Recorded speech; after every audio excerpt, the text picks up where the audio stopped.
Hello everyone, it's Devesh Mishra and welcome back to our channel explain. So आज हम शुरू करने जा रहे हैं principle of microeconomics part second का चैप्टर नंबर 4। ठीक है जी।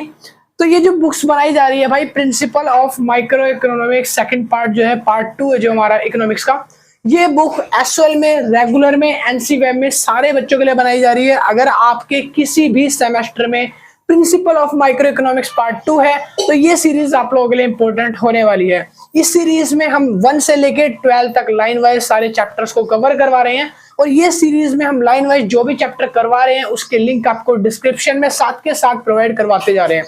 डिस्क्रिप्शन में अभी तक हम 3 चैप्टर्स को अपलोड कर चुके हैं, जाके आप वॉच आउट कर सकते हो अगर आपने नहीं देखे हैं तो। आज हम करने जा रहे हैं इसका चैप्टर नंबर 4 जिसका नाम है ओलिगोपोली, जो कि हमारा 4th चैप्टर है। ये सीरीज चाहे आप किसी भी सेमेस्टर में हो, बीकॉम में हो और बीए में हो, या फिर आपका जनरिक इलेक्टिव है, डीएससी है, मिल है, माइनर है, आपके पास अगर ये principal of micro economics second part book है तो आपके लिए बस अवेलेबल हो सकती है। सीरीज बेस्ट है फिर। ठीक है भैया।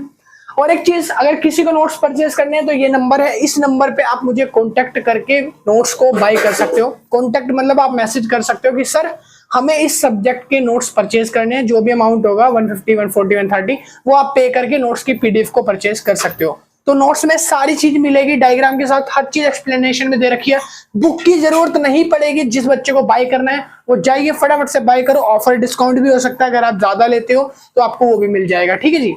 चलिए जी, शुरू करते हैं हमारा चैप्टर नंबर 4 ओलिगोपोली। तो टाइमलाइन डाल देना जो भी बच्चा देख रहा है कि यहां से अब वीडियो शुरू हो गया है। चैप्टर नंबर 4 है ओलिगोपोली। ओलिगोपोली का मतलब पहले समझते हैं ओलिगोपोली क्या होता है। पहले मैं आपको पिछले प्रीवियस लेक्चर में मोनोपोली पढ़ा चुका हूं। ठीक है। आपको ना पहले ये समझना होगा, एक मार्केट होती है जिसका नाम होता है सर इम्परफेक्ट मार्केट। क्या बोला मैंने? Imperfect market. ठीक है। तो मैं लिख देता हूं यहाँ पे इम्परफेक्ट मार्केट, आईपीएम। ठीक है। इम्परफेक्ट मार्केट के अंदर 3 तरह की मार्केट आती है। कौन कौन सी आती है भैया जरा बताना? पहली आती है मोनोपोली, दूसरी आती है ओलिगोपोली, तीसरी आती है डिओपोली। तो आपका डिओपोली जो है वो सब्जेक्ट में अभी यहाँ पे नहीं आया। मोनोपोली हम पहले प्रीवियस लेक्चर में पढ़ चुके हैं, मतलब चैप्टर नंबर 2 और 1 में पढ़ चुके हैं। आपने नहीं देखी वो वीडियो, डिस्क्रिप्शन में लिंक है। आज हम पढ़ेंगे इसका ओलिगोपोली के बारे में। ठीक है। मोनोपोली में मैंने बताया था कि यहाँ पे सिर्फ एक ही व्यक्ति का अधिकार होता है, एक ही सेलर होता है, इसके अलावा सेलर नहीं होता। हाँ जी।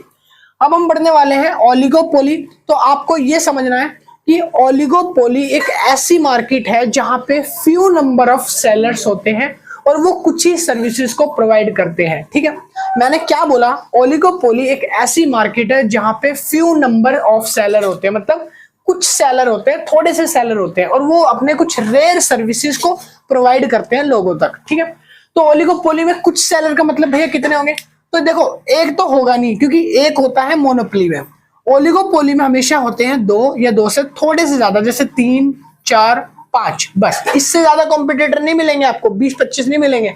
20-25 तब मिलते हैं जब परफेक्ट कॉम्पिटिशन होता है। हम परफेक्ट कॉम्पिटिशन तो पढ़ नहीं रहे, हम मोनोपोली तो पढ़ नहीं रहे, हम क्या पढ़ रहे हैं सर? ओलिगोपोली। ओलिगोपोली मतलब हम पढ़ रहे हैं वो मार्केट जिसमें फ्यू नंबर ऑफ सेलर होते हैं और वो अपनी कुछ रेयर सर्विसेज को प्रोवाइड करते हैं कंज्यूमर्स तक। हाँ जी। ठीक है। अब देखो, ओलिगोपोली में एग्जांपल अगर मैं आपको दूं तो एग्जांपल में आप ऐसा समझो, एग्जांपल के तौर पे जैसे कि जियो। ठीक है। अरे आवाज कम करो भाई थोड़ी। जैसे कि जियो, ठीक है, तो सॉरी भाई आवाज आ रही है। तो जैसे कि जियो क्या करता है? एक सिम प्रोवाइड करता है, इंटरनेट प्रोवाइडिंग सर्विस का एक वो है, कह सकते हो, माध्यम जियो। ठीक है।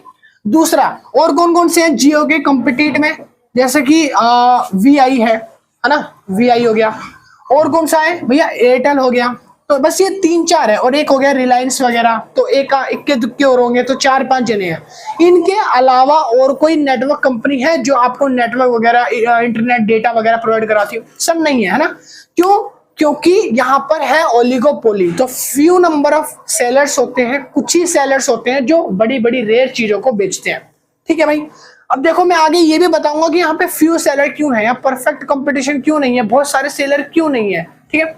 अब देखो, इसके साथ साथ और एग्जांपल दो तो बजाज, हीरो, होंडा, टीवीएस। ठीक है।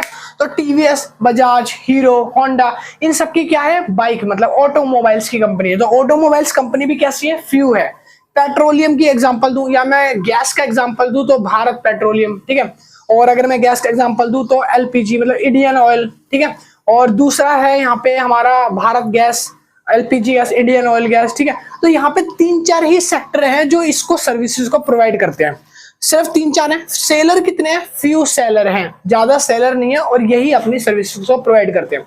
इसी को ओलिगोपोली कहा जाता है सर, ठीक है। इसी को क्या कहा जाता है? ओलिगोपोली, जहां पे फ्यू नंबर ऑफ सेलर होते हैं जो अपने होमोजीनियस प्रोडक्ट्स को और हेट्रोजीनियस प्रोडक्ट्स को सेल करते हैं।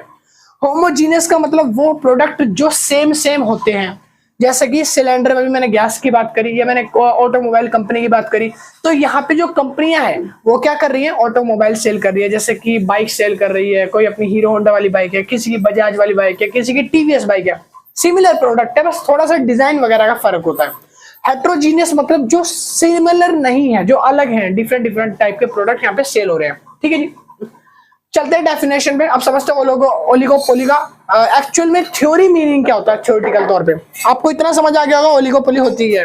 देखो ओलिगो, यहाँ पे लिखा है जो मैंने, ऑल्गी मतलब होता है फ्यू मतलब कुछ, थोड़ा, ठीक है, कुछ सेलर होते हैं।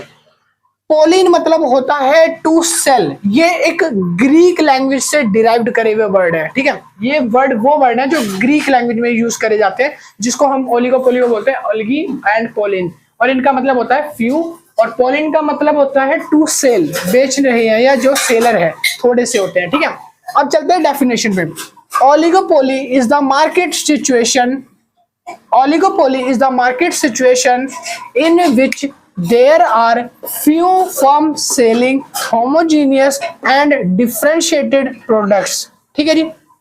क्या बोला मैंने बोला यहाँ पे कुछ सेलर्स होते हैं, मतलब कि फ्यू नंबर ऑफ सेलर होते हैं जो होमोजीनियस और डिफरेंशिएटिव, मतलब कि होमोजीनियस और हेट्रोजीनियस, इसको हेट्रोजीनियस पढ़ सकते हो आप, बोल सकते हो। डिफरेंशिएटेड मतलब हेट्रोजीनियस प्रोडक्ट्स को सेल करती हैं। कुछ ऐसी फर्में जो कुछ अलग अलग प्रोडक्ट्स भी बनाती हैं और कुछ सिमिलर प्रोडक्ट्स को भी सेल करती हैं। तो इन सारी चीजों को हम बोलते हैं यहाँ पे, क्या बोलते हैं? ओलिगोपोली मार्केट, ठीक है जी। इन सबसे मिलकर बनती है। चलिए जी, आगे हम पढ़ने वाले हैं टाइप्स ऑफ ओलिगोपोली। अब कितने टाइप्स की ओलिगोपोली होती है अब वो समझते हैं। नीचे मैंने यहाँ पे 4 टाइप्स की ओलिगोपोली लिख दी है, जो कि आपके सिलेबस में से सिर्फ एक कोलिसिव, ये जो लिखा है ना कोलिसिव, सिर्फ सी पार्ट है जो आपके सिलेबस का है, ये वाला। बाकी मैं आपको समझा दूंगा सारे के सारे, ताकि आपको दिक्कत ना हो। पहला आता है परफेक्ट और प्योर ओलिगोपोली। क्या होती है? क्या बोला मैंने? Perfect and pure oligopoly. इसका मतलब होता है सेलिंग होमोजीनियस प्रोडक्ट्स।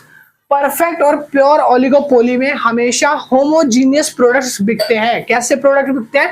होमोजीनियस क्या होता है? जो एक जैसे प्रोडक्ट्स बना रही हैं, वो प्रोडक्ट जो होमोजीनियस होंगे, जो एक जैसे होंगे। जैसे कि सीमेंट की कंपनी सीमेंट बनाती है, सीमेंट में कोई वैरायटी नहीं होती सर, सीमेंट सारी एक जैसी है, ठीक है। स्टील की कंपनी जो स्टील उत्पादन कर रही है, नेचुरल गैस हो गया, ठीक है। नेचुरल गैस मतलब कि जिसपे आप खाना वगैरह पका रहे हो, तो ये जो सारी कंपनियां हैं, ये परफेक्ट एंड प्योर ओलिगोपोली का एग्जांपल होती हैं। समझ गया?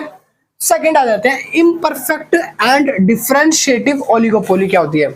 यहाँ पे नाम से ही पता चल रहा है, ये थी परफेक्ट और ये थी इम्परफेक्ट, मतलब परफेक्ट नहीं है।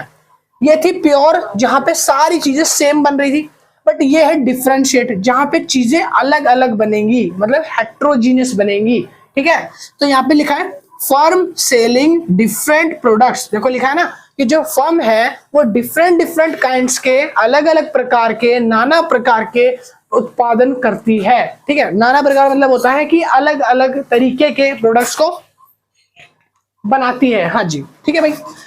आगे देखो, इसमें एग्जांपल अगर मैं आपको दूं तो जैसे एग्जांपल में आ गया कार, सॉफ्ट ड्रिंक्स, ठीक है। कार आपने देखा हुआ ऑटोमोबाइल्स में, भाई कार कभी भी सिंगल सेम मॉडल तो होता नहीं है। कोई यहाँ पे BMW बना रहा है, कोई वो कार बना रहा है जिसपे 4 कंगन बने रहते हैं, चूड़ियां बनी रहती है, उसको क्या बोलते हैं? भाई कमेंट्स में नाम ड्रॉप कर देना, जो भी नाम कहते हैं उसको। आई नो, मेरे को पता है क्या बोलते हैं, ऑडी बोलते हैं। अब तो बता दिया, क्या करोगे ड्रॉप करके भी, ठीक है। तो कार्स क्या होती है? कार्स मतलब कि जो अलग अलग है, जैसे लग्जरी हो गया, टाटा हो गया, ह्यूंडई हो गया, ठीक है, और भी हो गया, लेक्सस हो गया, पोर्शे हो गया। तो भाई जो अलग अलग कंपनी अलग अलग कार बना रही है ना, तो इन कार को अलग अलग जो कैटेगरी है, इसी की वजह से इसको किस में डाला गया है, इम्परफेक्ट और डिफरेंशिएटिव ओलिगोपोली में, ठीक है।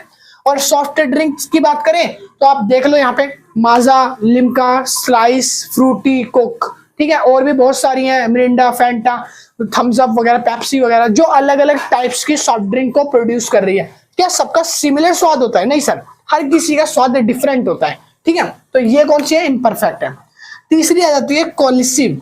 कोल्यूसिव, कोल्यूसिव एक कार्टेल ओलिगोपोली है। कैसी ओलिगोपोली है? कार्टेल। कार्टेल क्या होता है भैया? हमें तो ये भी नहीं पता। ओलिगोपोली आप बता रहे हो, ये तो पता है, कार्टेल भी नहीं पता, कोलिसिव भी नहीं पता, दोनों का मतलब बताओ, ठीक है, दोनों नाम लिया आपने। तो देखो, कार्टेल बोलूं, कोलिसिव बोलूं, या मैं बोलूं ग्रुप। अब ग्रुप से तो समझ आ गया ना, ग्रुप मतलब जहां पे 5-7 लोगों का एक साथ उठना बैठना है, वो ग्रुप कहलाएगा। वो ग्रुप होता है जैसे एक स्कूल में जो क्लासमेट्स है सारे, वो ग्रुप है, ठीक है। या फिर एक कॉलेजेस में जो स्टूडेंट्स है उसका एक ग्रुप है, तो वो ग्रुप हो जाएगा। तो वो ग्रुप, वो कार्टेल ही कहलाता है। कार्टेल मतलब ऐसा ग्रुप जहां पे 8-10 लोग मिलकर काम कर रहे हैं, वो कार्टेल या ग्रुप ही कहलाता है, वही कोलिसिव कहलाता है। कोलिसिव मतलब when firm cooperate with each other to decide price and output, जहां पे ना 2 या 2 से ज्यादा फर्में एक दूसरे के साथ पैचअप कर लेती है। जैसे कि आप लोगों को पता है वीआई वाली सिम, इसको बोलते हैं वोडाफोन, इसको बोलते हैं आइडिया। तो वोडा और आइडिया मिलके एक सिम प्रोड्यूस करते हैं जिसका नाम है वीआई, ठीक है। तो जो इन्होंने पैचअप करा, जो जॉइंट वेंचर करा, जो दोनों मिलके काम कर रही है ना, इसी को हम बोलते हैं कोलिसिव ओलिगोपोली। कोलिसिव में जहां पे 3-4 फर्में मिलके एक दूसरे के साथ काम करती हैं, गुट बना के, एक कार्टेल बना के, कार्टेल मतलब गुट, एक साथ काम करती हैं, उसको हम बोलते हैं कोलिसिव ओलिगोपोली। देखो अब यहाँ पे क्या होता है, जब ये मिलके काम कर रही है तो सारी चीजें डिसीजन वगैरह भी लेंगी, प्राइस डिसाइड भी करने होंगे, है ना, कि चीज के प्राइस कितने करने हैं। ये जो मार्कर बना रही है, मार्कर की कीमत कितनी डिसाइड करनी है। तो जितने भी डिसीजन लेने होते हैं ना प्रोडक्ट से रिलेटेड, वो दोनों मिलके डिसाइड करते हैं, हर चीज मिलके डिसाइड होती है कोलिसिव में, ठीक है। एग्जांपल में आप देख लो, यहाँ पे लिखा है मैंने ऑयल पेट्रोलियम, ठीक है, ऑयल पेट्रोलियम। अगर सिंगल पर्सन खरीदना चाहे, एक ऑयल पेट्रोलियम बनाना चाहे, तो क्या बना सकता है? नहीं बना सकेगा सर, बहुत ह्यूज अमाउंट लगता है, पैसा ही पैसा लगता है उसके लिए, ठीक है, औकात से बाहर है सर हमारी। तो ओलिगोपोली जो हमारी कोलिसिव है, ये हमारे को मिलके काम करना बताती है, और जब मिलके काम होता है तो वो कहलाती है कोलिसिव। नीचे आ जाते हैं 4th पॉइंट, जिसका नाम है नॉन कोलिसिव। सर नॉन कोलिसिव इसका उल्टा हो जाएगा।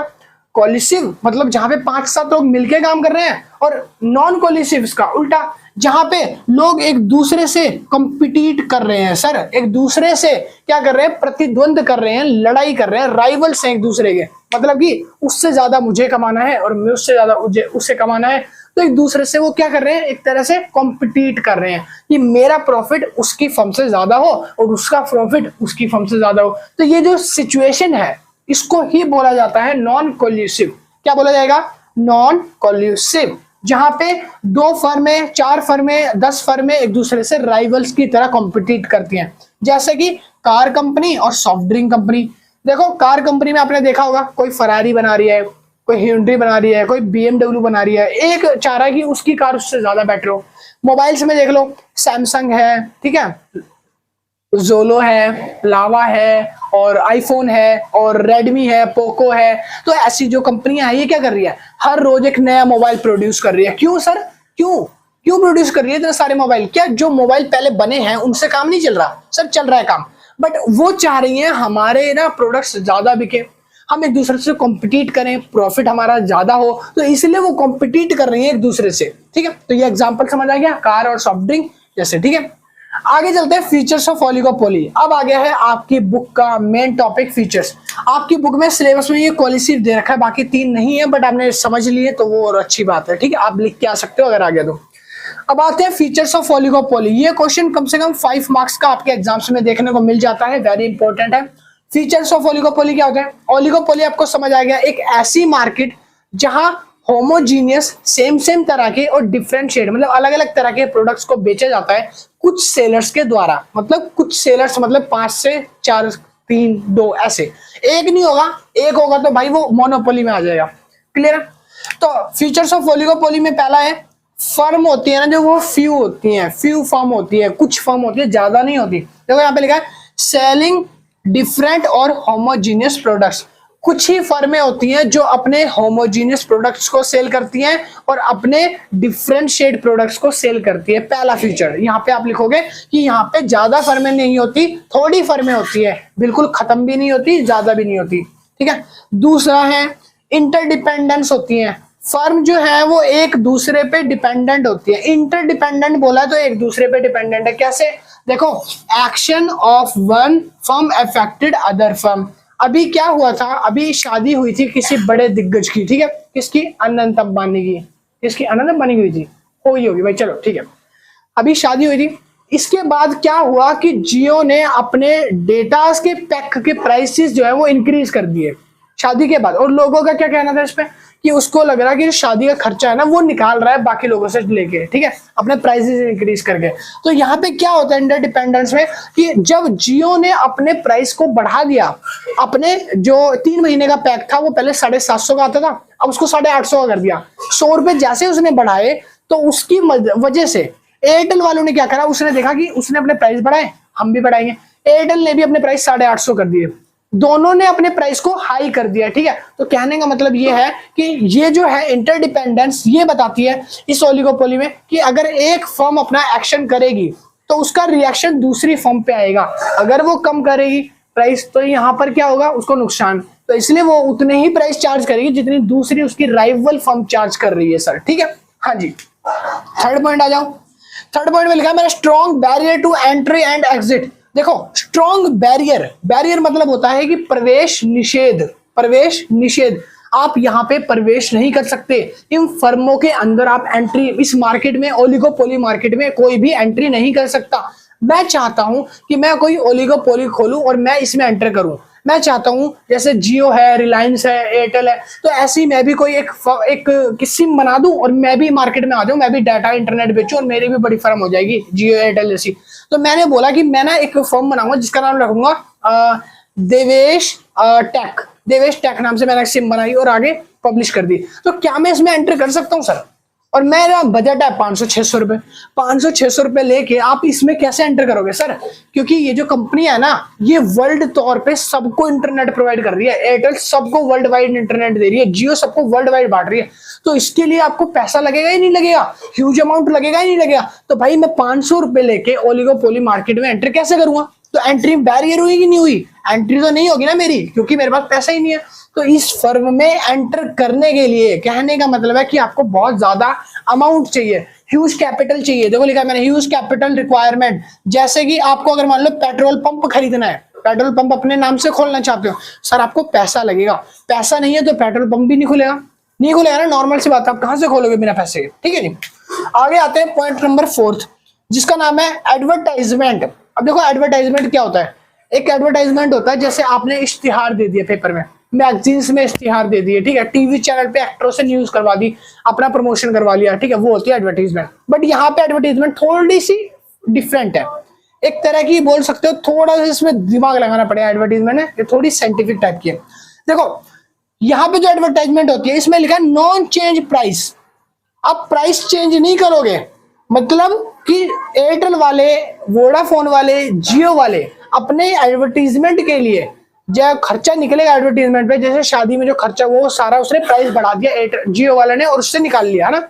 ऐसे आप नहीं कर सकते, आप प्राइस नहीं बढ़ाओगे, आपको एडवर्टीजमेंट भी करनी है, प्राइस नहीं बढ़ाना चीजों का। तो आप क्या करोगे? आप सर्विसेज को प्रोवाइड करोगे। आप क्या करोगे? आप बेटर सर्विसेज दोगे, दूसरों से ज्यादा वारंटी दोगे, कस्टमर केयर दोगे, आप हर चीज ऐसी करोगे जिससे डिजाइन एक्यूरेट कर दोगे। आप ये सब चीजें कर सकते हो। आप क्या करोगे? अपने नेटवर्क की बेटर परफॉर्मेंस दोगे, जगह जगह टावर लगवा दोगे ताकि लोगों को बेटर 5G नेटवर्क मिले, ठीक है। सर्विसेज अच्छी प्रोवाइड करोगे ताकि लोग ज्यादा से ज्यादा खरीदें आपकी चीजों को।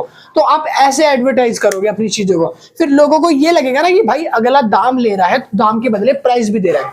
जैसे मेरे पापा का फोन है जो उसमें वो जियो की सिम यूज करते हैं। जियो के ना नेटवर्क 4G दिखाता है, बट घर में 4G से वो चलता नहीं है इतना स्पीड, और एयरटेल की स्पीड टनाटन आती है, फास्ट आती है। हम लोगों का एयरटेल का, भाई का, मेरा, ठीक है। तो कहने का मतलब क्या है कि हम ये देखते हैं कि सर्विसेज कौन अच्छी प्रोवाइड कर रहा है। एयरटेल का नेट फास्ट है, जियो का नेट स्लो है, तो हम जियो की जगह एयरटेल यूज करेंगे जब सेम रेट पे हमें लेना है। तो एयरटेल सर्विसेज दे रहा है, इसकी वजह से उसकी एक फीचर बन जाती है एडवर्टाइजमेंट, जिसकी वजह से वो ज्यादा कस्टमर ग्रैब कर पाएगा मार्केट में रेदर देन किसके, जियो के। ठीक है जी, ये थी इसकी फीचर्स चारों आपको समझा दी। चलिए आगे चलते हैं, आगे आ जाते हैं बिहेवियर ऑफ ओलिगोपोली फर्म। ठीक है, ये पॉइंट मैंने यहाँ पे लिखा हुआ छोटा सा, ये रहा। अब हम पढ़ने वाले हैं कि ओलिगोपोली फर्म का ना बिहेवियर कैसे होता है। ये जो लिखा है ना OF, इसका मतलब है ओलिगोपोली फर्म। ओलिगोपोली फर्म का बिहेवियर कैसा होता है, ठीक है। हाँ भाई, माइक चेक करना पड़ता है, आवाज आ रही है या नहीं आ रही। ओलिगोपोली फर्म का बिहेवियर देखो, सबसे पहले मैंने लिखा टाइप्स ऑफ कोऑपरेटिव बिहेवियर। पहले हम पढ़ेंगे टाइप्स ऑफ कोऑपरेटिव बिहेवियर, फिर हम पढ़ेंगे टाइप्स ऑफ कॉम्पिटिटिव बिहेवियर। दो तरह का बिहेवियर होता है किसी भी ओलिगोपोली फर्म का। पहला वो कॉम्पिटिटिव होता है और दूसरा वो कोऑपरेटिव हो सकता है। अगर वो कोऑपरेटिव है तो कोऑपरेटिव के दो सब पॉइंट्स होते हैं। पहला point explicit collusive, explicit collision. ठीक है, इसका मतलब होता है जहां पे कुछ फर्म्स आके एक एग्रीमेंट करती हैं। क्या बोला मैंने, क्या बोला मैंने मैंने बोला जहां पे कुछ फर्म्स आके एक एग्रीमेंट करती है, सौदा बनाती है, एक कॉन्ट्रैक्ट साइन करती है कि भाई अगर मैं प्राइस बढ़ाऊंगा तो तू भी बढ़ाइयो, अगर मैं ये सर्विसेज दूंगा तो तू भी दियो, अगर मैं ये चीज कर रहा हूं तो तू भी देगा। दोनों ने कॉन्ट्रैक्ट कर लिया है, कोई किसी से एक तरह से कट थ्रोट नेक वो नहीं करेंगे, कट थ्रोट वो नहीं करेंगे। कंपटीशन, कंपटीशन तो खत्म हो गया, एग्रीमेंट हो गया, दोनों मिलके काम करेंगे, मिलके चलेंगी। तो ये होती है हमारी एक्सक्लूसिव कॉन्क्लूसिव। ठीक है, सेकंड आ जाता है हमारा टैटिक कॉपरेशन। टैटिक कॉपरेशन मतलब होता है कि जहां पे ना कट थ्रोट कंपटीशन चलता है। क्या चलता है भैया, कट थ्रोट कंपटीशन, गला काट प्रतियोगिता। ठीक है, यहां पे कोई भी प्रॉफिट कमाने के लिए कुछ भी कर सकता है सर। गला काट प्रतियोगिता मतलब कि यहाँ पे ना आप किसी के लिए, अगर मान लो आपको अपना प्रॉफिट बढ़ाना है तो आप अपने प्रॉफिट बढ़ाने के लिए अपने प्राइस को इंक्रीज कर सकते हो। सर्विसेज के लिए 4 टावर और फालतू लगवा दो लोगों के लिए, ठीक है, लोग अपनी सर्विस से खुश होंगे और ज्यादा आपकी सिम खरीदेंगे। तो यहाँ पे कट थ्रोट नेक कॉम्पिटिशन चलता है और यहाँ पे ना कोई एग्रीमेंट नहीं होता कि भाई जो मैं करूंगा वो तू करेगा, कोई एग्रीमेंट नहीं है। एग्रीमेंट सिर्फ एक्सप्लिसिट कॉन्सोल्यूशन में होता है। ठीक है, इसमें कोई भी एग्रीमेंट वगैरह नहीं होता। क्लियर है, दोनों में क्लियर डिफरेंस समझ आ गया। यहाँ पे कट थ्रोट नेक कॉम्पिटिशन होता है, कोई एग्रीमेंट वगैरह नहीं होता। यहाँ पे सब मिलजुल के काम करते हैं और कोई एग्रीमेंट करके रखते हैं, एक एग्रीमेंट जिसकी वजह से दोनों बंधे रहते हैं, दोनों का प्रॉफिट एक बराबर ही होता है। ठीक है, बट यहाँ पे प्रॉफिट बराबर नहीं होता, ऊपर नीचे जाता है। दूसरा कॉम्पिटिटिव बिहेवियर। कॉम्पिटिटिव आप समझ रहे हो, कॉम्पिटिटिव मतलब एक दूसरे से आप कॉम्पिटिटिव करो, कॉम्पिटिशन करोगे कि मेरा प्रॉफिट ज्यादा है, तेरा ज्यादा है, कॉम्पिटिशन वाली बात आ गई यहाँ। ठीक है, पहला है कंपटीशन। ये जो वर्ड है ना कॉम्प, इसका मतलब है कंपटीशन। मैंने हाफ वर्ड लिखा है, एब्रिविएशन लगा लेना। ठीक है, कंपटीशन फॉर शेयर मार्केट। आप देख पा रहे होंगे कि शेयर मार्केट में आजकल बड़ा कंपटीशन चल रहा है। ठीक है, शेयर मार्केट में बहुत कंपटीशन चल रहा है, बहुत सारे अलग अलग अलग अलग कार्टेल्स आ गए हैं। और हाँ, कार्टेल से याद आया, ये जो एक्सप्लिसिव यहाँ पे मैंने कोलिसिव बताया ना, एक्सप्लिसिट कोलिसिव। कोलिसिव के अंदर मैंने यहाँ पे बताया था जहां 2 या 2 से ज्यादा फर्म मिलजुल के काम करती है। तो एक एग्जांपल लिख लेना, 1973 के अंदर सऊदी अरेबिया ने एक पेट्रोल वाली कंपनी से कोलिसिव करा था, कार्टेल बनाया था। यहाँ कार्टेल बना के काम करते हैं, मिलजुल कर कॉन्ट्रैक्ट बना के काम करते हैं, जिससे इसकी डिमांड 1973 में वो बढ़ गई थी पेट्रोल की। ठीक है, हाँ बस ये बताना था। अब नीचे आ जाओ वापस से, मैं बता रहा था competition for share market. Share market में आजकल बड़ा कंपटीशन है। आप देख लो, आप ऑटोमोबाइल्स की कंपनी खोल लो, 3-4 फर्म पहले से खड़ी है। एक तो आपको ह्यूज कैपिटल चाहिए, आपको बढ़िया नेटवर्क चाहिए अगर आप नेटवर्क का खोल रहे हो, आपको सर्विस प्रोवाइडर अच्छे चाहिए, आपको अपने वर्कर अच्छे चाहिए, हर चीज अच्छी चाहिए, वरना आपका बिजनेस क्या होगा, गिर जाएगा। दूसरा लिखा है कोवर्ट चीटिंग। कोवर्ट चीटिंग मतलब आप यहाँ पे चीटिंग करोगे, दूसरे से आगे निकलने के लिए होता है ना, चीटिंग करनी पड़ेगी। ठीक है, आगे निकलने के लिए चीटिंग। कैसी चीटिंग भैया, ये तो बताओ जरा। तो भाई चीटिंग ऐसी कि जब आपको अपना प्रोडक्ट सेल करना है तो आप उसके ऊपर कुछ डिस्काउंट दे दो, रिबेट दे दो, छूट दे दो, लोगों को ऑफर दो, लालच दो। लोग देखेंगे भाई ऑफर आया हुआ है, 3 महीने का रिचार्ज कराते हैं 859 रुपीज का, जैसे अभी 8 होगा, तो आप उनको बोलो कि आप 859 का 3 महीने का रिचार्ज कराओगे तो आप 10 दिन का 10 GB डेटा फ्री, 10 दिन का 10 GB डेटा फ्री। तो लोग जो 2 महीने का करा रहे हैं वो 1 महीना और लगा देंगे 10 GB डेटा को पाने के लिए, 1 महीने का और करा लेंगे। तो ये क्या हो गया, एक तरह से डिस्काउंट दे दिया आपने, उनको छूट दे दी। तो इसको बोलते हैं कोवर्ट चीटिंग, जहां पे ना प्राइस नहीं बढ़ा रहा मगर दूसरी कंपनी को ये भी नहीं पता चल रहा हम डिस्काउंट दे रहे हैं और डिस्काउंट देके हमारी सेल इंक्रीज होती जा रही है, प्राइस बढ़ता जा रहा है, मतलब कि हमारी ग्रोथ बढ़ रही है। तो यहाँ पे कोवर्ट चीटिंग, इसको नाम दिया है कोवर्ट चीटिंग, ठीक है। इस तरह के डिस्काउंट वगैरह जो देते हैं। फिर आता है last point, very long run competition.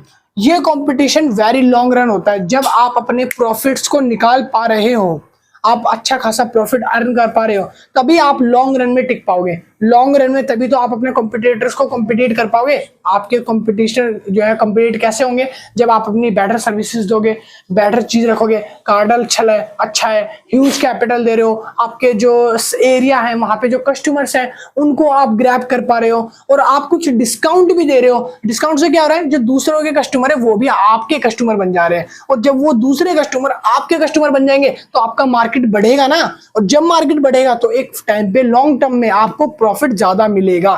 थोड़ा सा प्राइस कम करना है, सारे कस्टमर आपकी तरफ आ जाएंगे। जैसे कि मान लो जियो 859 का दे रहा है ना, अगर मान लो 3 महीने का पैक, तो आप ज्यादा कुछ नहीं 820 का कर दो, 830 का कर दो, बस 20 रुपए घटाने, सारे कस्टमर आपके पास, फिर उसके बाद दोबारा से बढ़ा दो, 1-2 रुपए और बढ़ा लो, ठीक है। तो ये क्या होता है, वेरी लॉन्ग रन चलने की ट्रिक होती है कॉम्पिटिटिव मार्केट में, ठीक है जी। तो ये था आपका ब्रीफ चैप्टर का, पूरा समझ आ गया।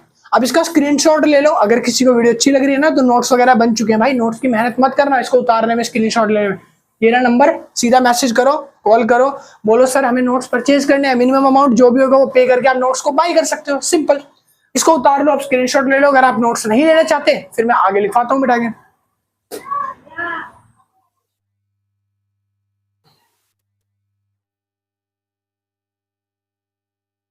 चलिए जी शुरू करते हैं आगे के टॉपिक्स। तो अभी जो मैंने बताया था आपने उतार लिया होगा। तो अब हम आ चुके हैं अपने नेक्स्ट पॉइंट्स की तरफ, ठीक है भाई। अभी सिर्फ 20 मिनट का चैप्टर और रह गया है, ठीक है। अब हम पढ़ने वाले हैं, अगला टॉपिक है हमारा long run behaviour, important of entry barrier. कि लॉन्ग रन बिहेवियर समझने वाले हैं किसी भी फर्म का। जब लॉन्ग रन बिहेवियर समझ रहे हैं तो इसमें लिखा है important of entry barriers. Entry जो होती है ना, नई फर्म्स जो कंपनियां लगाती हैं, जो मार्केट्स में आ रही है नई फर्म, तो उनके लिए क्या क्या जरूरी है, क्यों उनकी इसमें इंपॉर्टेंस है कि एंट्री बैरियर हो ही जाएगा उनको, कैसे क्यों लगता है कि लॉन्ग टर्म में जो नई फर्में आ रही है वो ज्यादा टिक नहीं पाएंगी। तो उसके पीछे जो रीजन है ना लॉन्ग टर्म के, वो रीजन ये है। पहली चीज आती है ब्रांड पॉलिफरेशन, ठीक है, ब्रांड पॉलिफरेशन। अब मैं आपको एग्जांपल देके समझाऊंगा। एग्जांपल है जैसे फरारी, ठीक है, या एग्जांपल में फरारी रहने दो, कोई नॉर्मल सा एग्जांपल ले लेते हैं जो भी ठीक ठाक सा लगेगा। जैसे एग्जांपल में है यहाँ पे एयरटेल, या फिर बोल सकते हो जियो, ठीक है भाई। एक हो गई एयरटेल, एक हो गई जियो। ब्रांड प्रोलिफरेशन, हम पढ़ रहे हैं ब्रांड प्रोलिफरेशन। तो यहाँ पे देखो ब्रांड, वर्ड का नाम क्या है, ब्रांड। देखो जियो, याद है सबसे पहली बार आपने जियो वर्ड कब सुना था, जियो जियो जियो जियो का नाम कब सुना था आपने सबसे पहले, सच बताना। 2015 की बात है। बात कब की है, 2015 की। एक न्यूज आई थी जहां पे 200 या 300 रुपए के मात्र जियो ने फोन लॉन्च किए, नए फोन। बहुत सारे लोगों ने ऑर्डर किए, 300 रुपए में स्मार्टफोन दे रहे थे। शुरू में जियो ने करा, फिर उसके बाद जियो ने डेटा इतना सस्ता कर दिया पूछो मत। जियो ने पूरी की पूरी डेटा जो है, जो 1-1 जीबी डेटा आता था उस टाइम पे, 100 रुपए का लोग डेटा छुपाते थे, इतना सस्ता गिरा दिया बिल्कुल प्राइस कि उसने बोला दिन का 1.5 2 जीबी डेटा, 3 जीबी डेटा मात्र 11 रुपए में, इतना डेटा यूज करो पूरे दिन, नेट। इतनी लत लगवा दी नेट की 2015 के बाद, जब से लोगों को जियो का नाम सुनने में आया। और जियो ने इतना बड़ा मार्केट खड़ा किया कि जियो के टाइम पे और भी बहुत सारी कंपनियां थी, जैसे BSNL, और भी बहुत सारी थी। ये जैसे एयरटेल है, ऐसे एक कंपनी थी एयरसेल नाम से कंपनी थी, एक पहले थी एयरसेल, BSNL। इन कंपनियों का नाम अब क्यों नहीं है, क्योंकि जियो ने अपनी ब्रांड वैल्यू इतनी ज्यादा बना ली कि इसके आगे बाकी लोग टिक नहीं पाए। और अगर उनको टिकना था तो उन्होंने क्या करा, कोलैब कर लिया, मिल गए। जैसे कि वोडाफोन और आइडिया, जिसको मिला के बना दिया एक VI, है ना, एक सिम बना दिया। कितनी कंपनी आपको देखने को मिलती है। मोस्टली आप किसी से पूछोगे आपका सिम कार्ड किस कंपनी का है, मेरा जियो का है, भाई का जियो, भाई का है एयरटेल का, मेरा एयरटेल का, पापा का जियो का, बस मुश्किल से 2 ही 3 कंपनी है, एक आध का आइडिया का हो सकता है, ठीक है। तो कहने का मतलब क्या है कि ब्रांड प्रोलिफरेशन कहता है कि जहां पे आप ज्यादा चीज को दिखा रहे हो ना, जो चीज आपकी नजरों में बार बार आ रही है, जिस चीज पे आप ज्यादा रिलायबल कर सकते हो, भरोसा कर सकते हो, हम वही चीज खरीदना चाहते हैं सर। अगर इसकी जगह सोचो, कोई भी नई कंपनी आना चाहे तो क्या आप जियो का नेटवर्क बंद करके उसको लेना चाहोगे? हो सकता है वो 10 दिन चले, 20 दिन चले, महीना 2 महीना 3-4 महीने चल भी जाए, है ना, अच्छा चल जाए। उसके बाद हो सकता है उसके पास इतना फंड ना हो, पैसा ना हो जितना अंबानी जी के पास है, जियो के पास है, एयरटेल के पास है, इतना ज्यादा पैसा ना हो, वो कंपनी ढाबों से बंद हो जाए, डूब जाए, ठीक है। तो इसीलिए लोग डरते हैं भाई लॉन्ग टर्म में आने में। दूसरा रीजन क्या होता है सर? दूसरा रीजन होता है सेटअप कॉस्ट। सेटअप, मैंने क्या बोला? सेटअप, जो भी सेटअप होता है, एक छोटा सा एयरटेल डिस्ट्रीब्यूशन जैसा प्लांट लगाने में भी ना करोड़ों लोगों को एयरटेल अपना कनेक्शन दे रहा है, करोड़ों लोगों को जियो कनेक्शन बांट रहा है, इसको लगाने में भी आपकी बहुत ह्यूज कैपिटल आती है, जो कि हर किसी के बस की बात नहीं होती कि इतना बड़ा प्लांट सेटअप कर सके। तो ये सेटअप कॉस्ट जो है ना, इसी की वजह से आधे लोगों का बिजनेस डाउन हो जाता है। तीसरा कारण क्या है? प्रीडक्टरी प्राइसिंग।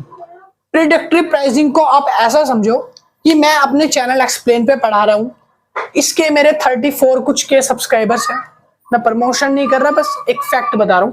अगर मान लो मैं चाहूं कि मेरा दूसरा चैनल भी मैं खोलूं और इस चैनल पे उसका प्रमोशन करूं, तो इस चैनल पे प्रमोशन करके दूसरों पे अपनी ऑडियंस लेके जा रहा हूं मैं, हो रहा है ऐसा। तो देखो इससे क्या होगा, इस चैनल पे भी बुरा रिटेंशन पड़ेगा, दूसरे चैनल पे ऑडियंस आएगी नहीं आएगी वो भी कंफर्म नहीं है, बट यहां से चली जाएगी वो कंफर्म है, क्योंकि उसको लगेगा ऑडियंस को लालची हो चुका है, बस सब्सक्राइब ही करवा रहा है, कोई फालतू के चैनल है, काम नहीं करवा रहा है, ये है वो है फलाना ढिंका। तो कह रहा है प्रीडक्टरी प्राइसिंग, हमें पहले सोच समझ के जो है प्राइसिंग करते हैं। अगर मैं इसको बिजनेस की लैंग्वेज में बताऊं तो ऐसा समझो कि फरारी जो कंपनी है उसने सोचा कि मैं फरारी जैसे बनाई है ना, बहुत अच्छी है, एक मैं गरारी नाम से एक कंपनी खोलती हूँ, ठीक है भाई, आई नो बहुत पेचीदा है क्योंकि मेरे को सिमिलर वर्ड मिले, मैंने वो बोल दिया। गरारी नाम से एक कंपनी खोलना चाहती है, फरारी लोग जानते हैं, गरारी कंपनी अगर फरारी ही खोल रही है, स्पॉन्सर कर रही है, फरारी का पैसा जाएगा, बिजनेस खुलेगा, और जब बिजनेस डूबेगा तो लॉस कितना बड़ा होगा। तो इसीलिए लोग लॉन्ग टर्म में जाने से पहले 10 बार सोचते हैं, प्रीडक्टरी प्राइसिंग रखने से पहले सोचते हैं। कोई भी बड़ी कंपनी भी होगी उसकी भी यहाँ पे सोचने में पड़ जाती है एक बार कि भाई खोलूं या ना खोलूं, ठीक है। तो ये थे हमारे लॉन्ग टर्म बिहेवियर, जो कंपनी सोचती है, बैरियर्स आते हैं एंट्री करने से पहले कि भाई इन चीजों का सामना करना पड़ सकता है। आगे चलते हैं, हम पढ़ने वाले हैं इक्विलिब्रियम इन ओलिगोपोली। ओलिगोपोली एक इक्विलिब्रियम लेवल पे कब जाती है, इसके मैंने कुछ मॉडल्स लिखे हैं। पहले मॉडल्स हैं वो है नॉन कोलिसिव के, दूसरे हैं कोलिसिव के। कोलिसिव में 2 मॉडल आते हैं, एक कार्टेल, एक प्राइस लीडरशिप मॉडल। तो इन मॉडल्स में सिर्फ आप नाम ही समझ लो, वही काफी है मॉडल के टाइप, कोई ज्यादा आगे डेफिनेशन आपकी बुक्स में डायग्राम वगैरह नहीं दे रखे, सिर्फ यही काफी है, सफिशिएंट है। अब देखते हैं नॉन कोलिसिव ओलिगोपोली में क्या है। इसके अंदर 3 के ना, इन तीनों के बारे में हम थोड़ा डिटेल में पढ़ेंगे, जो मैंने यहाँ पे डायग्राम से समझाए हैं। पहला मॉडल आता है कॉर्नोट मॉडल। अब कॉर्नोट मॉडल की तरफ चलते हैं। पहला मॉडल ये रहा, Cournot model given by Augustin Cournot in 1838 based on 2 firms were selling homogeneous products. देखो कह रहा है कॉर्नोट मॉडल अगस्टिन कॉर्नोट ने 1838 में रिलीज किया था, मतलब डेवलप इस मॉडल को किया था। इस मॉडल में इन्होंने सिर्फ 2 फर्म्स को रखा था, ज्यादा फर्म नहीं रखी। इन्होंने बोला सिर्फ हम कुछ ही फर्म को परमिशन देंगे अपनी इस मॉडल में आने के लिए। तो इन्होंने ज्यादा नहीं, सिर्फ 2 फर्म्स को ले लिया, चूज कर लिया, जो बढ़िया थी, बेस्ट थी।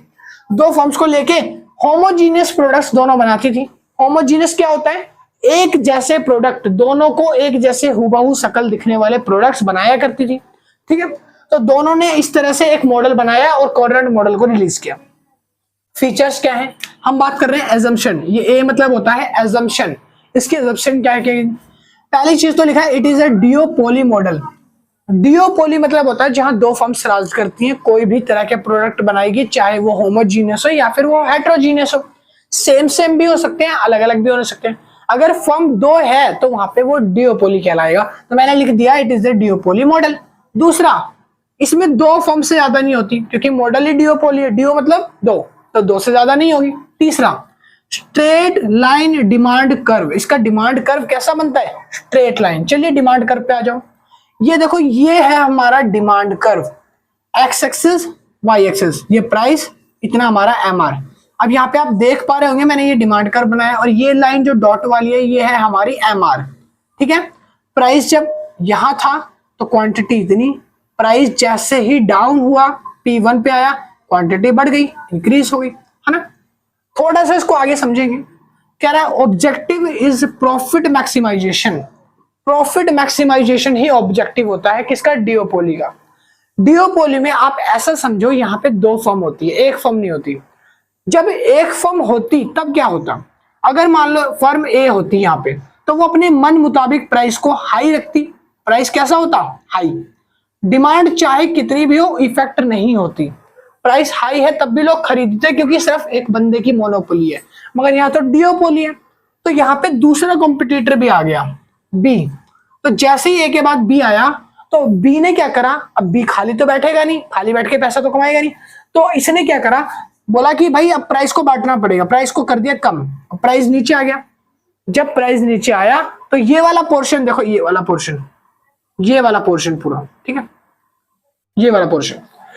अब जब प्राइस नीचे आया तो 2 फर्में हैं, प्राइस भी कम है, अब दोनों को काम करना है, काम तो दोनों को करना पड़ेगा, खाली तो बैठेगा नहीं, ऐसे तो आएगा नहीं। तो डिओपोली में बोला कि भाई आधा काम तो ए फर्म करेगी, ये वाला काम ए फर्म करेगी, और इस साइड का जो काम है ये वाला काम ये बी फर्म करेगी। तो दोनों को काम बांट दिया गया। ठीक है, तो इस तरह से बना मॉडल हमारा डायग्राम, किस चीज का? Carnot model. समझ आया? बहुत बढ़िया। चलिए फिर आगे करते हैं बी पॉइंट, जिसका नाम है स्टेकलबर्ग मॉडल। बी क्या है? Stackelberg model. तीसरा आएगा स्क्वीजी किंड डिमांड कर्व मॉडल। इन दोनों के बारे में कोई मॉडल ऐसा दे नहीं रखा, तो आपको ये अभी नहीं करना, इनके पॉइंट से सफिशिएंट है। याद रख लो बस, कॉलिसी ओलिगोपोली के 2 पॉइंट्स है, कार्टेल और पाइस लीडरशिप मॉडल। ठीक है, बस इतना ही आपकी बुक में दिया है, सिर्फ इनके मॉडल्स हम डिस्क्राइब कर रहे हैं। पहला हो गया। दूसरा यहाँ पे स्टेकलबर्ग मॉडल क्या होता है? इसके अंदर ना 2 फर्म्स होती हैं। एक फर्म को बोला जाता है लीडर फर्म, एक फर्म को बोला जाता है फॉलो फर्म। लीडर क्या होता है? लीडर सारे काम की शुरुआत पहले करता है, जैसे कि पहले बिजनेस स्टार्ट करेगा, पहले प्रॉफिट मैक्सिमाइजेशन का सोचेगा, पहले पॉलिसीज बनाएगा, पहले ये देखेगा कि हमें आगे करना क्या है। एक्सपीरियंस किसको होगा? लीडरशिप को। फॉलो फर्म का क्या काम होता है भैया? फिर फॉलो फर्म किस लिए बनाई है भाई? फॉलो फर्म का काम होता है जो लीडरशिप करेगा बस उसको कॉपी पेस्ट करने का काम फॉलो फर्म करती है। समझ आया? अगर मान लो लीडरशिप फर्म एक्सपीरियंस है, पॉलिसी मेकर है, प्रॉफिट मैक्सिमाइजेशन देख रही है, तो ये बस इसकी फीचर्स को देख के अपने अंदर एब्जॉर्ब कर लेगा और बोलेगा अब ये सारी फीचर्स हमको अपनी फर्म में लानी है, हमारा नाम है copy firm. Follow firm, copy firm, जो भी ये करेगी वो कट कॉपी पेस्ट ही अपनी लाइफ में करती है, बस ये करती है। इस फर्म को अगर मैं बोलूं कि ये फर्म ए है, लीडरशिप फर्म ए है, तो फॉलो फर्म क्या कहलाएगी? बी कहलाएगी। चलो डायग्राम से समझते हैं, थोड़ा सा डायग्राम पे आ जाते हैं। डायग्राम मैंने आपके लिए बना दिया है। डायग्राम में ये डिमांड कर्व है, ठीक है, दोनों डिमांड कर्व यहाँ पे बना रखे हैं, नीचे आउटपुट मैंने बता रखा है। देखो ये वाली लाइन और ये वाली लाइन, जो दोनों हमारे डायग्राम मैंने बनाए हैं, ग्राफ, जिस जगह ये डायग्राम मैंने बनाए हैं इसमें से मैंने देखा जो ऊपर वाली लाइन है हमारी, मतलब कि इसको हम बोल देते हैं D1, इसको बोल देते हैं D एक तरह से, ठीक है, डिमांड कर्व। जो D1 डिमांड कर्व है वो जहां पे जाके गिर रहा है, क्योंकि अभी मैं बात कर रहा हूं ए लीडरशिप फर्म है हमारी, तो डिमांड में ना ये ऊपर वाला है ए, ये वाला ए का, और नीचे वाला है बी का, ऐसा मान लो, ठीक है। जहां हमारा ए गिरेगा यहीं से बी उसको कॉपी पेस्ट करेगा। मैंने बताया था कॉपी पेस्ट वाली फर्म है, तो इसने कॉपी पेस्ट करा और यहां से मैंने एक सीधी लाइन खींच दी, जहां ये टकराई बी ए से, जहां इसकी क्वांटिटी टकरा रही है, ये जो पोर्शन है, कौन सा पोर्शन? ये वाला पोर्शन। सर ठीक है, कोई दिक्कत तो नहीं है? बहुत बढ़िया। ये जो पोर्शन बन गया ना, अब ये वाला पोर्शन, ये जो पोर्शन मैंने डार्क शेड करा है, इसमें जहां वो एक दूसरे को काट रही है, यहां पे इस जगह पे, इस जगह के पॉइंट को हम बोलते हैं इक्विबिलियम। क्या बोलेंगे? संतुलन में, बैलेंस में, इक्विबिलियम में। कौन सा इक्विबिलियम है? स्टेकलबर्ग मॉडल इक्विबिलियम पॉइंट है ये वाला, ठीक है सर। अब ध्यान से देखो, अगर ए फर्म जो है वो लीडर है तो ए फर्म इतना प्रोडक्शन कर रही है, ए फर्म इतना प्रोडक्शन कर रही है क्योंकि इसको पता है इन द फ्यूचर मेरे को कॉपी कौन करने वाला है, फॉलो फर्म। तो फॉलो फर्म जो कॉपी कर रही है उसका प्रोडक्शन थोड़ा सा कम होगा ना, क्योंकि वो क्या है, चेला। ए फर्म क्या है, गुरु है, गुरु का प्रोडक्शन ज्यादा होगा। तो यहाँ पे इसका प्रोडक्शन अगर ज्यादा है तो जो हमारी बी फर्म है उसका प्रोडक्शन बिल्कुल कहां पे होगा, या तो यहाँ या वो यहाँ पे लाई करेगा। क्लियर है। अगर मैं इसको उल्टा कर दूं, अगर मैं फॉलो फर्म को कह दूं कि ये है हमारी फर्म ए और ये है हमारी फर्म बी, इस बार मैंने उल्टा कर दिया। मैंने बोला ये ए फर्म हमारी लीडर फर्म है जो कि फॉलो फर्म है, इसको लीडर फर्म मान लिया थोड़ी देर के लिए, तो ये लीडर फर्म क्या हो जाएगी, ये हो जाएगी फॉलो फर्म। अगर ये उल्टा हो गया तो प्रोडक्शन भी उल्टा होगा। प्रोडक्शन कहां बनेगा, जहां ये डिमांड कर्व D1 है ना, ये वाला D1 और ये इसके नीचे D1 ये हो जाएगा फिर, और ये हो जाएगा D। डिमांड कर्व भी चेंज हो जाएगा। तो ये यहां से सीधी लाइन डालेगा ऐसे और यहां से डालेगा ऐसे, जहां ये कट कर रहा है ये वाला पॉइंट, ये हो जाएगा इस बार हमारा प्रोडक्शन फंक्शन। ठीक है। यहां पे जो पॉइंट आया है इस जगह पे, पहले हमारी ए प्रॉफिट कर रही थी, अब यहाँ पे बी का प्रॉफिट होगा, और जो ए है वो हमारी फॉलो फर्म है इस बार, तो उसका प्रोडक्शन कम होगा। तो वो कहाँ लाइज करेगी भैया, या तो वो यहाँ लाइज करेगी या तो वो नीचे लाइज करेगी। तो ये था हमारा स्टेलबर्ग इक्विलिब्रियम मॉडल, और ये हो जाएगा हमारा इक्विलिब्रियम पॉइंट। ठीक है। जो भी हमारा इक्विलिब्रियम पॉइंट है वो ये हो जाएगा, और इसी इक्विलिब्रियम पॉइंट को एक और नाम से जानते हैं जिसका नाम मैंने यहाँ पे लिखा है, ये रहा। क्या नाम है, lower possibility iso profit curve, lower possibility iso profit curve. ठीक है जी, बहुत अच्छे। तो ये स्टेलबर्ग यहाँ पे स्टेलबर्ग मॉडल और ये था कार्नोट मॉडल। तो दोनों मॉडल कंप्लीट हो गए। लास्ट मॉडल रह गया हमारा किनकिड का ये रहा किनकिड डिमांड कर्व मॉडल, जो कि स्क्विजी है। इसके बाद मैं वो लिखवाने वाला हूँ, तो फटाफट इसको उतार लो। नोट्स बाय करने हैं तो नंबर वो रहा, मैसेज करो, कॉल करो, नोट्स बाय कर सकते हो। कॉल नहीं, मैसेज ही कर देना सर, नोट्स परचेज करने बाय कर सकते हो। ठीक है, उतार लो फटाफट, स्क्रीनशॉट ले लो भाई।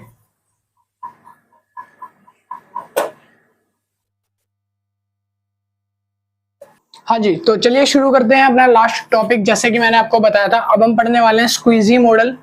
स्क्वीजी बोल लो, या फिर आप किंक डिमांड कर्व बोल सकते हो, या फिर आप बोल सकते हो पॉल स्क्वीजी डिमांड कर्व। ठीक है, ये जो स्क्वीजी कर्व है, ये जो स्क्वीजी या फिर बोल सकते हो जो आपका किंक्ड डिमांड कर्व है, ये लिखा था पॉल स्क्वीजी द्वारा। पॉल स्क्वीजी प्रोफेसर हैं जिन्होंने इसकी डेफिनेशन और इस मॉडल को डेवलप किया था। मैंने ये मिटोया नहीं है, ये आप ये नोट कर सकते हो, देख सकते हो। मैंने अभी जो पढ़ाया था वो पढ़ाया था कार्नोट, स्टेकलबर्ग, और अब पढ़ रहे हैं हम किंक्ड मॉडल। तो किंक्ड मॉडल क्या कहता है, कहता है कि व्हेन एन ओलिगोपोलिस्टिक, जब एक ओलिगोपोलिस्टिक कंपनी या फिर इस मार्केट में जिसमें फ्यू फर्म्स होती हैं, lower the price of his product, जब आप मार्केट में ओलिगोपोलिस्टिक मार्केट में हो और आपने अपने किसी प्रोडक्ट के प्राइस को कम कर दिए, तो जो पूरी मार्केट है ना, जो भी आपके कॉम्पिटिटर होंगे, ये जो भी 3-4 फर्म और होगी ओलिगोपोली मार्केट में, तो वो भी अपने प्राइस को कम कर देगी। तो ध्यान से देखो, मैंने लिखा है जब आप अपने प्राइस को कम कर दोगे तब आप उनके साथ साथ जो बाकी लोग हैं वो भी अपने प्राइस को क्या कर देंगे, कम कर देंगे। ऐसा होता है। दूसरा देखो यहाँ पे लिखा है When a firm increase the price, और जब अपना प्राइस आप बढ़ाओगे, मतलब अपने प्रोडक्ट का आप चाहोगे कि मेरे को प्रॉफिट ज्यादा हो और आपने अपने प्रोडक्ट के प्राइस बढ़ा दिए, मगर आप चाहो कि बाकी लोग भी मेरे प्राइस बढ़ा दे, तो भाई ऐसा नहीं होगा। बाकी लोग अपने प्राइस नहीं बढ़ाएंगे तो बाकी लोगों के प्राइस वही रहेंगे जो पहले थे। तो अब यहाँ पे ये क्या चीज है, जब मैंने प्राइस कम करने की बात करी तो सबने प्राइस कम कर दिया, जब मैंने प्राइस बढ़ाने की बात करी तो सिर्फ मैंने बढ़ाए और किसी ने प्राइस नहीं बढ़ाए, और जब मैंने प्राइस बढ़ाए तो मेरी डिमांड कम हो गई, उनकी डिमांड कम प्राइस की वजह से और ज्यादा हुई, मेरे कस्टमर उनके पास चले गए तो उनका प्रॉफिट और ज्यादा हो गया। तो यहाँ पे मैं कहाँ चला गया, मैं चला गया डिप्रेशन में सर, लॉस में चला गया, मैं घाटे में चला गया। ठीक है, demand curve is not fixed, इसका डिमांड कर्व ना फिक्स्ड नहीं होता, क्योंकि डिमांड कर्व में एक फ्लक्चुएशन आता रहता है। किसकी वजह से, प्रिवेलिंग प्राइस की वजह से, इसी वजह से फ्लक्चुएशन आता है सर, और इसी को हम किंक्ड मॉडल बोलते हैं। किसकी वजह से फ्लक्चुएशन आता है सर, इसी चीज की वजह से। जब प्राइस कम करो तो सारे कर देंगे, तब सबके प्राइस कम हो जाते हैं, फिर वो इलास्टिक हो जाती है, और जब मैं प्राइस बढ़ा दूं तो कोई नहीं बढ़ाता, और मेरा हो जाता है इन इलास्टिक डिमांड कर्व। ठीक है, थोड़ा सा डिमांड कर्व आगे पढ़ेंगे, अभी आगे देखो। अब आगे लिखा है मैंने, डाइवेशन डिविएशंस और sharp turn in demand curve. यहाँ पे ना डिमांड कर्व में एक डिविएशन देखने को मिलेगा, अभी बताऊंगा कैसे। शार्प कर्व देखने को मिलेगा जहां से आपको पता चलेगा कि ये मॉडल किंक्ड क्यों है। इसमें एक डाइवेशन आ जाता है, एक किंक की तरह एक टुकड़ा, एक कट आ जाता है कि जहां से आपका जो डिमांड कर्व पहले इलास्टिक था वो एकदम से इनइलास्टिक हो जाएगा, एक फ्लक्चुएशन आ जाएगा डिमांड कर्व में। पहले वो सीधा चल रहा था फिर एकदम से मुड़ जाएगा, तो इसको किंक्ड मॉडल बोल देंगे। ठीक है, देखो जब प्राइस आप बढ़ाओगे तो डिमांड कम हो जाएगी, आपको ये पता है। जब आप अपने प्राइस घटा दोगे तो नो प्रॉफिट, कोई प्रॉफिट नहीं होगा सर। आपके प्राइस हमेशा रिजिडिटी रहनी चाहिए, हमेशा प्राइस रिजिडिटी रहनी चाहिए। रिजिडिटी मतलब होता है कि सेम ही रखो, ना बढ़ाओ ना घटाओ। तो इसीलिए आपने देखा होगा ओलिगोपोली में जो भी एयरटेल वगैरह कंपनी है, जब प्राइस बढ़ते हैं तो सारी कंपनी अपने प्राइस बढ़ा देती है। मंथ के जो पैक होते हैं, इनके रिचार्ज पैक होते हैं, तो सबके प्राइसेस सेम ही हो जाते हैं बढ़ के। ठीक है, चाहे आप जियो की सिम लो या एयरटेल की लो। घटते हैं तो फिर कंपनियां सोच समझ के घटाती है भाई एक बार। ठीक है, आगे लिखा है लोअर प्राइस, जब प्राइस लो हो जाएगा, जब प्राइस कम हो जाएगा ना, तो सारी कंपनियां आपको फॉलो करेगी, सारी कंपनियां अपने अपने प्राइस को डाउन कर देगी। इसको बोलेंगे इलास्टिक आ गया है मार्केट में। ठीक है, क्या बोलेंगे, इलास्टिक आ गया है मार्केट में। और जब आप अपने प्राइस को हाई करोगे तो नॉट फॉलो बाय अदर्स, कोई भी आपको सपोर्ट नहीं करेगा, कोई फॉलो नहीं करेगा। जब आप अपने प्राइस को गिरा दोगे, हाई कर दोगे सॉरी, तो यहाँ पे आपका प्रॉफिट डिक्रीज हो जाएगा क्योंकि बाकी लोगों का बढ़ जाएगा और डिमांड कर्व कैसा बन जाएगा, इन इलास्टिक। अभी जो इलास्टिक है और ये जो इन इलास्टिक है, दोनों को हम डिमांड कर्व की मदद से समझते हैं। चलिए जी, ये डिमांड कर्व मैंने बना दिया, ये है एक नॉर्मल डिमांड कर्व। ये कैसा डिमांड कर्व है, नॉर्मल। देखो पहले जब प्राइस पी था तो जब मैं क्वांटिटी कंज्यूम कर रहा था वो मैं क्यू कर रहा था इतनी। ठीक है, जब मेरा प्राइस कम हो गया, यहां से यहां आ गया, कम होके P1 पे आ गया, तब मैंने जैसे ही प्राइस कम हुआ क्वांटिटी ज्यादा कंज्यूम करने शुरू कर दी, तो मेरा जो डिमांड कर्व है Q1 पे आ गया। ठीक है, ये है नॉर्मल डिमांड कर्व जैसे आप बनाते हो हर बार। सिंपल सा रूल है, प्राइस किसी चीज का कम होगा तो चीज हम ज्यादा खरीदेंगे ना। टमाटर के प्राइस कम होंगे तो टमाटर ज्यादा खरीदेंगे, है ना। या शूज के अगर प्राइस कम हो गए तो शूज एक जोड़ी फालतू ले लेंगे, ऐसे ही होता है। और जैसे प्राइस बढ़ेंगे हम डिमांड घटा देंगे। अब ये वाला जो है किंक्ड मॉडल डिमांड कर्व है, ये वाले पे आ जाओ। अब इसमें देखो अब क्या हो रहा है, यहाँ पे प्राइस P1 था तो मेरी क्वांटिटी Q1 में कंज्यूम करता था। कितने प्राइस पे, P1 पे सर, P1 पे Q1 क्वांटिटी कंज्यूम कर रहा था। प्राइस को घटा दिया, P1 से P2 पे ले आया, तो देखो डिमांड कर्व थोड़ा सा आगे खिसक गया और Q2 की क्वांटिटी आ गई। चेंज देखो कितना आया है, प्राइस के साथ साथ क्वांटिटी चेंज देखो कितना, इतना सारा, इतना सर चेंज आ गया। कितना, इतना, इतना चेंज आ गया, है ना, इतना चेंज आया ना। अब देखो दूसरा, इसको बोलते हैं इलास्टिक। जैसे ही मैंने प्राइस घटाया ना, पूरी मार्केट ने मेरे को फॉलो किया, सबने प्राइस घटा दिए। जैसे मैंने प्राइस घटाया सारे ने प्राइस घटा दिए। ठीक, अब देखो नीचे वाले केस में, नीचे वाले केस में सर, नीचे वाले केस में जब मैंने प्राइस को P3 से PQ कर दिया, जब मैंने प्राइस को, मेरा प्राइस मान लो P3 था, मैंने प्राइस को बढ़ा के PQ कर दिया, मैंने प्राइस थोड़ा सा ऊपर ले गया, मैंने क्या करा, हाई प्राइस कर दिया। जैसे मैंने हाई प्राइस किया तो क्या लिखा है, नॉट फॉलो बाय अदर्स, तब कोई मेरे को सपोर्ट नहीं कर रहा। प्राइस कम किया तो सबने कर दिया। प्राइस जैसे ही मैंने सोचा थोड़ा सा प्रॉफिट कमा लेंगे, थोड़ा सा बढ़ा दूं, ज्यादा नहीं, इतना सा बढ़ा दिया मैंने। थोड़ा सा प्राइस क्या बढ़ाया मैंने, इतना सा प्राइस क्या बढ़ाया, इतने में लोगों की हवा निकल गई भाई। लोगों ने क्वांटिटी को कम कर दिया, खरीदना ही बंद कर दिया, और मेरी तरफ से मेरा हो गया लॉस, बाकी लोगों के पास चले गए। ठीक है, तो यहाँ पे मेरे को किसी ने सपोर्ट नहीं करा, बस थोड़ा सा फ्लक्चुएशन आया डिमांड कर्व में। और देख रहे हो जब प्राइस नीचे गया तो कितना फ्लक्चुएशन आ गया, इतना और इतना, इतना और इतना, है ना, कितना फर्क आ गया। तो यही होता है इन इलास्टिक डिमांड कर्व। जब मेरे को लोगों ने सपोर्ट नहीं करा, तो जब मुझे करा तब वो डिमांड कर्व ऐसे जा रहा था, तब वो इलास्टिक था। जब नहीं करा तो वो इन इलास्टिक हो गया, एक तरह से स्टीपर बन गया। ये फ्लैटर था, फ्लैटर मतलब ऐसा फ्लैटर, और ये हो गया स्टीपर, ये हो गया ऐसा, बिल्कुल खड़ा, सीधा खड़ा हो गया। समझ आ रहा है। तो ये वाला होता है हमारा फ्लैटर, स्टीपर। तो अब डिमांड कर्व स्टीपर हो गया, इनइलास्टिक, और जब फ्लैटर था तो इलास्टिक। समझ आ रहा है डिमांड कर्व। तो यही कहता है किंक्ड मॉडल कि सर आपका जो डिमांड कर्व है वो कभी फिक्स नहीं रहेगा, फ्लक्चुएट होता रहेगा। किसकी वजह से होता है फ्लक्चुएट, इसको बोलते हैं प्रीवेलिंग प्राइस, नॉट चेंज। आपका एक प्रीवेलिंग प्राइस होता है जो हर किसी का फिक्स होता है, उस प्राइस से अगर आप ऊपर जाओगे, प्राइस बढ़ाओगे, तो आपका डिमांड कर्व नीचे से कोई सपोर्ट नहीं आएगा और नीचे से लॉस हो जाएगा। जब आपका प्राइस कम हो जाएगा तो सारे कम कर देंगे और आपका डिमांड कर्व फ्लक्चुएट हो जाएगा, इलास्टिक हो जाएगा। क्या बोला मैंने? इलास्टिक हो जाएगा। ठीक है जी। प्रीवेलिंग प्राइस की वजह से हमारा जो किंग्ड मॉडल है वो फ्लक्चुएट होता रहता है डिमांड कर्व। ठीक है, तो ये था आपका पूरा चैप्टर। इसके अलावा आपके चैप्टर में कुछ भी नहीं है, चैप्टर कंप्लीट हो गया है। चैप्टर नंबर 4 ओलिगोपोली यहाँ पे खत्म। भाई जिसको भी नोट्स वगैरह परचेस करने हैं, अब वो इस नंबर पे मैसेज करके नोट्स को बाय कर सकता है। पीडीएफ नोट्स की रेडी है, इंग्लिश मीडियम में नोट्स है, बुक की जरूरत नहीं पड़ेगी, वीडियो भी नहीं देखनी पड़ेगी। लो ठीक है जी, जिसको बाय करना है वो कर सकता है। वीडियो अच्छी लगे तो लाइक करो, शेयर करो, सब्सक्राइब करो। कुछ पूछना है तो कमेंट करो। अगर किसी को कोई ग्रुप वगैरह ज्वाइन करना है, सारे लिंक डिस्क्रिप्शन में।